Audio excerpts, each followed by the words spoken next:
Hello guys, welcome back to Cricket Talks with Kiran. Gujarat Titans vs Lucknow Super Giants.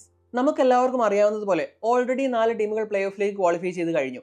ഇനിയുള്ള മത്സരങ്ങൾ എന്ന് പറഞ്ഞു കഴിഞ്ഞാൽ ആരെവിടെ ക്വാളിഫൈ ചെയ്യും, അതായത് ടോപ്പ് 2-ൽ ആര് ക്വാളിഫൈ ചെയ്യും എന്നത് മാത്രമാണ് ഇനി നമ്മളെ സംബന്ധിച്ച് ഒരു ക്യൂരിയോസിറ്റി നിലനിൽക്കുന്നത്. ടോപ്പ് 2 സ്പോട്ടിൽ ഫിനിഷ് ചെയ്യുന്ന ടീമുകൾക്ക് ഒരു എക്സ്ട്രാ ഓപ്പർച്യൂണിറ്റിയുടെ കിട്ടുമെന്നതിനാൽ ആ ഒരു ടോപ്പ് 2 ഫിനിഷിലേക്കുള്ള മത്സരം ശക്തമാവും. എന്നാൽ ബാക്കിയുള്ള മത്സരത്തിൽ നമ്മൾ നേരത്തെ കണ്ട ഒരു ആവേശം, അതായത് ഇനി ഈ മത്സരം ജയിച്ചു കഴിഞ്ഞാൽ ഇന്ന ടീമിന് പ്ലേ ഓഫിലേക്കുള്ള ഒരു അഡ്വാൻറ്റേജ് കിട്ടും എന്നുള്ള ആ ഒരു കാൽക്കുലേഷൻ ഒന്നും ഇനി നമുക്ക് ആവശ്യമായിട്ട് വരില്ല.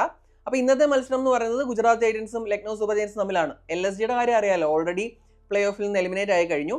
എന്നാൽ ഗുജറാത്ത് ടൈറ്റൻസിന്റെ കാര്യം പറഞ്ഞു കഴിഞ്ഞാൽ അവർക്കൊരു ടോപ്പ് 2 ഫിനിഷാണ് നോട്ടം. ഇപ്പോൾ പോയിന്റ് ടേബിൾ അവർ 1ാം സ്ഥാനത്താണ്, അവർക്ക് 18 പോയിന്റ് ഉണ്ട്. ഇനിയുള്ള 2 മത്സരങ്ങളും ജയിച്ചു കഴിഞ്ഞാൽ 22 പോയിന്റുമായിട്ട് ഒരു ടോപ്പ് ഫിനിഷ് ഉറപ്പിക്കാൻ സാധിക്കും. അപ്പോൾ അതുകൊണ്ട് തന്നെ ഇന്നത്തെ മത്സരത്തിൽ പ്രത്യേകിച്ച് വീക്ക് ആയിട്ടുള്ള ഒരു LSG സൈഡിനെതിരെ വിജയിച്ചിട്ട് 1ാം സ്ഥാനം തന്നെ ഊട്ടി ഉറപ്പിക്കാനായിരിക്കും ഗുജറാത്ത് ടൈറ്റൻസ് ശ്രമിക്കുക. പ്രത്യേകിച്ച് മത്സരം നടക്കുന്നത് അഹമ്മദാബാദിൽ അവരുടെ ഹോം ഗ്രൗണ്ടിലാണ്.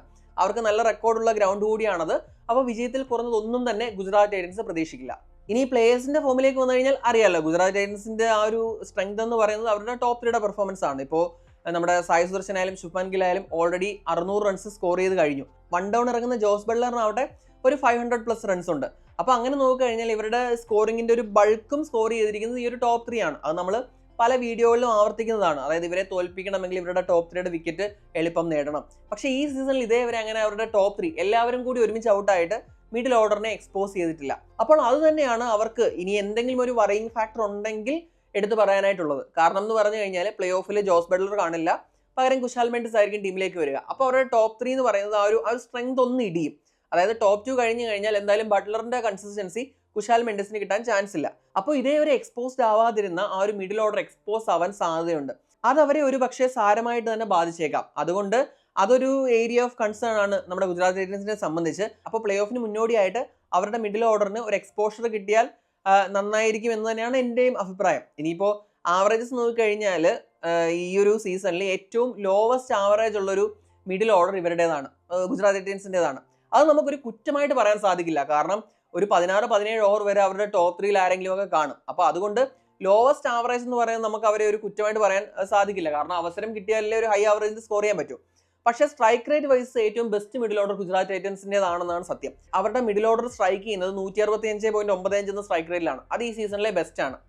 അപ്പോൾ കിട്ടിയ ചെറിയ അവസരങ്ങൾ അവർ നന്നായിട്ട് ബാറ്റ് ചെയ്തിട്ടുണ്ട്. പക്ഷേ പ്രശ്നം എന്ന് പറഞ്ഞു കഴിഞ്ഞാൽ അവർക്ക് കിട്ടുന്നത് അവസാനത്തെ വളരെ കുറച്ച് ഓവറുകൾ മാത്രമാണ്. അപ്പോൾ ഒരു ഗോ ബാങ് എന്നുള്ളൊരു സ്റ്റൈല് മാത്രമാണ് അവരവിടെ സ്വീകരിക്കുന്നത്. എന്നാൽ പെട്ടെന്ന് വിക്കറ്റ് പോയി കഴിഞ്ഞിട്ടൊന്ന് കൺസോൾഡേറ്റ് ചെയ്ത് ഒന്ന് റീബിൽഡ് ചെയ്യേണ്ട ആവശ്യമൊന്നും അവരുടെ മിഡിൽ ഓർഡറിന് വന്നിട്ടില്ല. അപ്പോൾ അത് തന്നെയാണ് ഞാൻ ഉറ്റുനോക്കുന്നത് ആ ഒരു കാര്യത്തിൽ.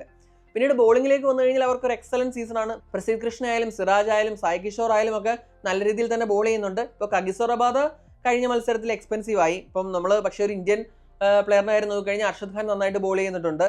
അതുപോലെ തന്നെ റഷീദ് ഖാൻ തൻ്റെ പഴയ ഒരു ഗ്രൂവിലേക്ക് എത്തുന്നുണ്ട്. അപ്പോൾ അങ്ങനെ നോക്കിയാൽ ബോളിംഗിൽ ഇവർക്ക് വലിയ കൺസേൺസ് ഇല്ല. ഞാൻ പറഞ്ഞ ഒരു മിഡിൽ ഓർഡറിന്റെ ആ ഒരു സംഭവം മാത്രമാണ് അവർക്കൊരു കൺസേൺ ആയിട്ടുള്ളത്.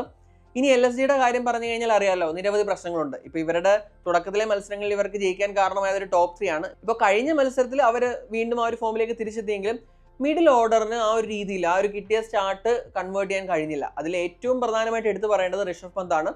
വളരെ ഡിസപ്പോയിന്റിംഗ് ആയിട്ടുള്ളൊരു സീസണാണിത്. അപ്പോൾ ഒരു മത്സരത്തിലും ആ ഒരു ചെന്നൈക്കെതിരായ ഒരു സ്ട്രഗ്ലിംഗ് 50 ഒഴിച്ചു നിർത്തി കഴിഞ്ഞാൽ കാര്യമായിട്ടൊന്നും പന്തിന് പെർഫോം ചെയ്യാൻ കഴിഞ്ഞില്ല. അതുപോലെ തന്നെ മില്ലറും ഒരു നല്ല ഫോമിലല്ല കളിക്കുന്നത്. പിന്നീട് ആയുഷ് ബദോണി, അബ്ദുൽ സമദും തങ്ങളുടേതായ കോൺട്രിബ്യൂഷൻസ് ഒക്കെ നൽകിയിട്ടുണ്ട്. അപ്പോൾ അവരുടെ ബാറ്റിംഗിൽ തീർച്ചയായിട്ടും പ്രശ്നങ്ങളുണ്ട്. ബോളിംഗിലേക്ക് വന്നു കഴിഞ്ഞാൽ അറിയാലോ, ഹൈലി എക്സ്പെൻസീവ് ആയിട്ടുള്ളൊരു ബോളിംഗ് യൂണിറ്റ് ആണ് നമ്മുടെ LSGയുടേത്. അതുപോലെ തന്നെ അവരുടെ ബോളിംഗിൽ ഒരു ബ്രൈറ്റ് സ്പോട്ട് എന്ന് നമുക്ക് വിശേഷിപ്പിക്കാനാവുന്ന ബോളർ ദിഗ്വേഷ് ആയിരുന്നു. ദിഗ്വേഷ് ഈ മത്സരത്തിൽ കളിക്കില്ല. അപ്പോൾ കഴിഞ്ഞ മത്സരത്തിൽ ആ ഒരു ഡീമെറിറ്റ് പോയിന്റ് കൂടെ വന്നതോടെ 1 മാച്ച് സസ്പെൻഷൻ ഉണ്ട്. അപ്പോൾ ഇന്നത്തെ മത്സരം കളിക്കില്ല. അപ്പോൾ അങ്ങനെ വരുമ്പോഴേക്കും അവരുടെ ബോളിംഗ് ഒന്നുകൂടി വീക്കാവും. അപ്പോൾ ഇങ്ങനെ വീക്കായിട്ടുള്ള ഒരു ടീമിനെതിരെ വിജയിച്ചുകൊണ്ട് ഒരു ടോപ്പ് 2 പൊസിഷൻ കൺസോൾഡേറ്റ് ചെയ്യുക എന്നുള്ളതായിരിക്കും ഗുജറാത്ത് ടൈറ്റൻസിന്റെ ലക്ഷ്യം. LSGയെ സംബന്ധിച്ച് ഒരു പ്രൈഡ് അതിനുവേണ്ടിയായിരിക്കും അവർ കളിക്കുന്നത്. എങ്കിലും GTയെ തോൽപ്പിക്കണമെങ്കിൽ അവർ ആ ഒരു യൂണിറ്റ് ആയിട്ട് ക്ലിക്ക് ആവുക തന്നെ വേണം. ഇനി പിച്ച് കണ്ടീഷൻസിലേക്ക് വന്നു കഴിഞ്ഞാൽ മത്സരം നടക്കുന്നത് അഹമ്മദാബാദിലാണ്. അഹമ്മദാബാദ് ഗ്രൗണ്ട് എന്ന് പറയുന്നത് തന്നെ ഗുജറാത്ത് ടൈറ്റൻസിന് നല്ല വിന്നിങ് ഹിസ്റ്ററി ഉള്ള ഒരു ഗ്രൗണ്ടാണ്. ഈ സീസണിൽ ഇതേവിടെ നടന്ന 5 മത്സരങ്ങളിൽ 4ലും ആദ്യം ബാറ്റ് ചെയ്ത ടീമാണ് ജയിച്ചത്. ഇപ്പോൾ പിച്ച് വൈസ് അതിൻ്റെ ഒരു കണ്ടീഷൻസ് നോക്കിക്കഴിഞ്ഞാൽ ബാറ്റിങ്ങിനെ സ്യൂട്ട് ചെയ്യുന്ന ഒരു പിച്ചാണ്. അത് ഹൈ സ്കോർസ് വന്നിട്ടുണ്ടെങ്കിലും 4 മത്സരങ്ങളിലും ഒരു സ്കോർ സെറ്റ് ചെയ്ത ടീം തന്നെയാണ് ജയിച്ചത്. അവിടെ ചേസ് ചെയ്ത് ജയിച്ച ടീം എന്ന് പറയുന്നത് ഗുജറാത്ത് ടൈറ്റൻസ് ആണ്. 204 ഹൈ സ്കോർ ആണ് GT അവിടെ ചേസ് ചെയ്തത്. അപ്പോൾ ഒരു ഹൈ സ്കോർ തന്നെ പ്രതീക്ഷിക്കാം. പിന്നെ ബോളിംഗ് വൈസ് നോക്കിക്കഴിഞ്ഞാൽ സ്പിന്നേഴ്സിനേക്കാൾ കുറച്ചുകൂടി ഹെൽപ്പ് കിട്ടുന്നത് ഫാസ്റ്റ് ബോളേഴ്സിനായിരിക്കും. അതായത് ഹിറ്റ് ദ ഡെക്ക് ഉണ്ടല്ലോ, അതായത് പ്രസിദ്ധ് കൃഷ്ണയും പോലുള്ള ആ ഒരു hit the deck hard length ball ചെയ്യുന്ന ബോളേഴ്സിന് ഹെൽപ്പ് കിട്ടാൻ സാധ്യതയുണ്ട്. അപ്പോൾ അതാണ് പിച്ച് കണ്ടീഷൻസ് എന്ന് പറയുന്നത്. ഇനി നമ്മുടെ പ്രെഡിക്റ്റഡ് പ്ലേയിങ് ടൂലിലേക്ക് വന്നു കഴിഞ്ഞാൽ ഗുജറാത്ത് ടൈറ്റൻസിന്റെ ഭാഗത്തു നിന്ന് കഴിഞ്ഞ മത്സരത്തിൽ 10 വിക്കറ്റ് ജയം നേടിയ ടീമാണ്. അവരങ്ങനെ അവരുടെ കോമ്പിനേഷൻ ടിങ്കർ ചെയ്യേണ്ട കാര്യമൊന്നുമില്ല. പിന്നീട് അറിയാലോ, ഓൾറെഡി ക്വാളിഫൈ ചെയ്ത് കഴിഞ്ഞു. വേണമെങ്കിൽ അവരുടെ പ്രധാന താരങ്ങൾക്ക് റെസ്റ്റ് കൊടുക്കാവുന്ന ഒരു മത്സരമാണ്, എസ്പെഷ്യലി ഫാസ്റ്റ് ബോളേഴ്സിന്. പക്ഷേ ഈ മത്സരത്തിൽ അവരതിന് മുതിരുമോന്ന് കണ്ടറിയണം. കാരണം എന്ന് വെച്ച് കഴിഞ്ഞാൽ ആ ഒരു ടോപ്പ് 2 ഫിനിഷ് ആ ഒരു ലൈനിൽ നിൽക്കുന്നുണ്ട്. അപ്പോൾ ഇന്നത്തെ മത്സരം കൂടി അവരുടെ ഒരു ഫുൾ സ്ട്രെങ്ത് സ്ക്വാഡ് കളിച്ചിട്ട് അടുത്ത മത്സരം CSKക്കെതിരെ ആയിരിക്കും ഒരുപക്ഷെ അവരുടെ പ്രധാന ഫാസ്റ്റ് ബോളേഴ്സിനൊക്കെ റെസ്റ്റ് കൊടുക്കാൻ സാധ്യത. ഇനി LSGയുടെ സൈഡിലേക്ക് വന്നു കഴിഞ്ഞാൽ അറിയാലോ, ഇപ്പോൾ ദിഗ്വേഷ് ഷതി ഇല്ല. ദിഗ്വേഷിന് പകരം അവർക്ക് ഓപ്ഷൻ ഉള്ളതൊന്ന് ഷഹബാസ് അഹമ്മദും അതുപോലെ തന്നെ മണിമാര സിദ്ധാർത്ഥുമാണ്. പിന്നെ അതുപോലെ തന്നെ ഓൾറെഡി ഇനി അവർ പ്രൈഡിന് വേണ്ടി മാത്രമാണ് കളിക്കുന്നത്. അപ്പോൾ ഇനി വേണമെങ്കിൽ അവർക്ക് എക്സ്പെരിമെന്റ് ചെയ്യാം. നെക്സ്റ്റ് ഇയറിലേക്ക് വേണ്ട എന്തെങ്കിലും ഒരു പരീക്ഷണങ്ങൾ നടത്തി നോക്കണമെങ്കിൽ നടത്തി നോക്കാൻ പറ്റിയൊരു അവസരമാണ്. അപ്പോൾ അങ്ങനെ എന്തെങ്കിലും ചേഞ്ചസ് അവരുടെ ടീമിൽ ഉണ്ടാവുമോ എന്ന് നമുക്ക് പ്രെഡിക്റ്റ് ചെയ്യാൻ സാധിക്കില്ല. ഇനി പ്ലേയേഴ്സ് ടു വാച്ച് ഔട്ട് ഫോറിലേക്ക് വന്നു കഴിഞ്ഞാൽ GTയുടെ കാര്യത്തിൽ ഞാൻ പറയുന്നത് അവരുടെ മിഡിൽ ഓർഡർ ആണ്. ഇന്നത്തെ ഒരു മത്സരത്തിൽ അവരുടെ മിഡിൽ ഓർഡർ എക്സ്പോസ്ഡ് ആവുമോ എന്നും എനിക്കറിയില്ല. പക്ഷേ ഈ ഒരു പ്ലേ ഓഫ് തുടങ്ങുന്നതിന് മുൻപ് അവരുടെ മിഡിൽ ഓർഡർ ഒന്ന് എക്സ്പോസ്ഡ് ആയി കണ്ടാൽ കൊള്ളാമെന്നുണ്ട്. അപ്പോൾ അങ്ങനെ ഇതിപ്പോൾ ഞാനിപ്പം players to watch out for പറയുന്നുണ്ടെങ്കിലും അത് ഒരിക്കലും നടക്കുമോ എന്ന് നമുക്ക് ഉറപ്പ് പറയാൻ കഴിയാത്തൊരു സംഭവമാണ്. എങ്കിലും എനിക്ക് കാണാൻ ആഗ്രഹമുള്ളത് കൊണ്ട് ഞാൻ പറഞ്ഞു എന്നേ ഉള്ളൂ. ഇനി നമ്മൾ LSGയുടെ സൈഡിലേക്ക് വന്നു കഴിഞ്ഞാൽ ഋഷഭ് പന്തിന് ഈ സീസൺ എങ്കിലും നന്നായിട്ട് ക്ലോസ് ഔട്ട് ചെയ്യാൻ സാധിക്കുമോ? ഇത്രയൊരു 12 മത്സരങ്ങളിലെ പരാജയങ്ങൾക്ക് ശേഷം ഈ ഒരു 2 മത്സരങ്ങളിലെങ്കിലും നന്നായിട്ട് ക്ലോസ് ഔട്ട് ചെയ്യാൻ കഴിയുമോ എന്നുള്ള കാര്യമാണ് ഞാൻ ഉറ്റുനോക്കുന്നത്. എന്താണ് നിങ്ങളുടെ അഭിപ്രായം? ഇന്നത്തെ മത്സരത്തിൽ ആരായിരിക്കും വിജയിക്കുക? ഗുജറാത്ത് ടൈറ്റൻസോ അതോ ലക്നൗ സൂപ്പർ ജയൻസോ? കമന്റ് ചെയ്യുക. അടുത്തൊരു വീഡിയോയുമായി ഉടൻ തന്നെ കാണാം. Thanks for watching cric talks with Kiran.